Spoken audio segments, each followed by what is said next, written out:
Good evening. It's 6:30. It's the 8th day of July 2021, and I am your grumpy guide to all things theme park gaming related.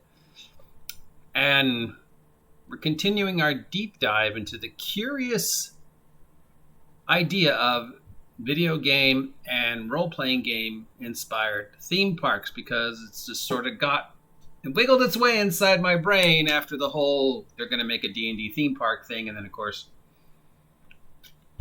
that led to my story about Boo Castle.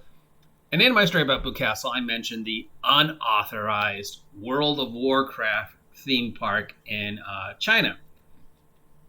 Well, I hate to leave anything hanging, so I thought I'd tell you what little we know about the unauthorized World of Warcraft theme park in China. And basically, there's a theme park in Changzhou,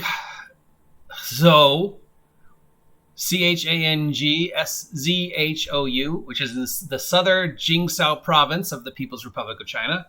The park's theme is terrains of magic. Terrains of magic. So it doesn't actually go out and say overtly that this is a World of Warcraft inspired theme park. But if you look at the pictures, it is obvious that it is somehow inspired by the popular MMO World of Warcraft. Okay, well, how come Blizzard hasn't done anything? Do you think they would control their copyright a little bit more?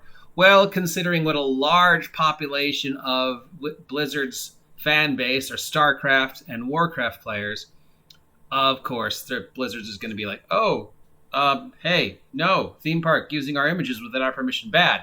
But continue to pour millions of dollars into our game.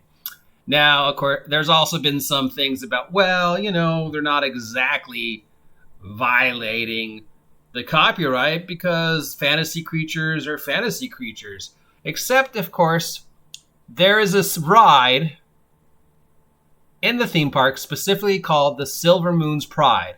And if you translate the introduction on the Your Height Here thing to English, it says, under the command of Kel'Thas, the Prince of the Elves, Silver Moon's Pride will carry you and warriors of Silver Moon to cross the Elf Lake and head to the Mystic Islands.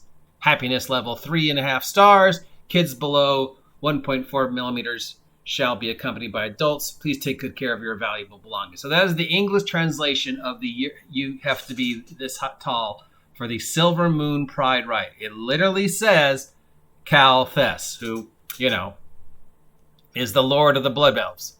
Now, a lot of the real estate could be inspired by World of Warcraft or Lord of the Rings or just fantasy in general. Obviously, there's not a lot of pictures available to take a look at this. And of course, Blizzard hasn't said anything. And sure, there are panda-themed things that could be Pandaria.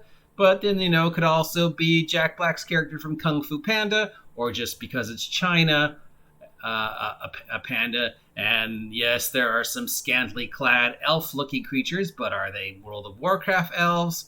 We don't really know. The park's been active in one form or another since 2011, breaking ground around sometime around April, and then having its grand opening again about a year after that or so, with April 29.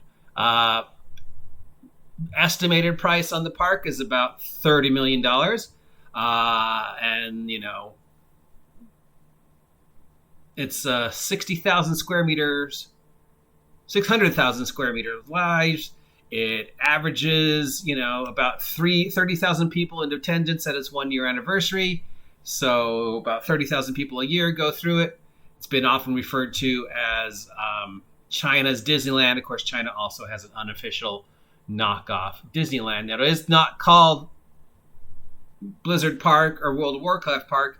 It is called World of Joyland, and its theme is Terrains of Magic. Now, again, there's very little information on this theme park.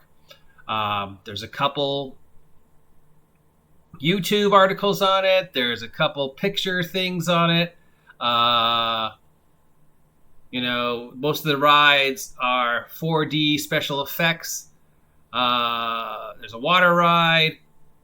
There's a couple other rides, a lot of restaurants, a lot of, things like that. Yeah. We don't really know other than that, because obviously it's China, which means any information that gets out of China is strictly controlled. This picture here that I put up is only possibly a picture of it. There are some other pictures of the individual aspects, but again, it's just an interesting story to know that this is out there and exists. And, if you have an unlimited 30 million budget, you could build a video game, role-playing game inspired park. We'll probably, we'll take a look at the official Nintendo World, which just opened up over in Japan. And now finally we're getting pictures out of that in another article, if this is something you appreciate. Sometimes it's nice to look at things that are gaming adjacent that aren't always just bad news. And, an amusement park is never a bad thing as long as it's safe and the kids are happy and, whatever. We know it's a cash cow making lots of money. And even if they say, oh, this is not anything to do with World of Warcraft, and Blizzard has said, oh, shame on you, that's our images. One, the images are generally, non-specific, that you cannot say, oh, that's a blood elf, or that's a Pandarian, or that's a tree person, because everything in World of Warcraft is from generic fantasy ideas, just, spruced up for Warcraft. So there's really no copyright they're violating unless they specifically use names like Kel'Thas, which they did.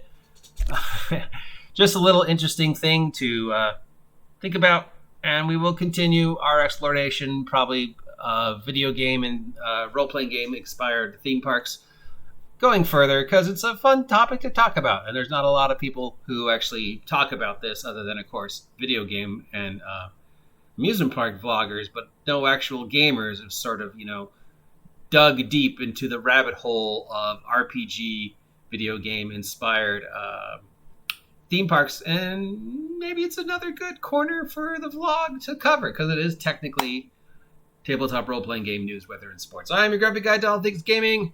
If you appreciate this content, give me a thumbs up, subscribe if you haven't subscribed yet, help me hit 1,000 thumbs by the end of the year.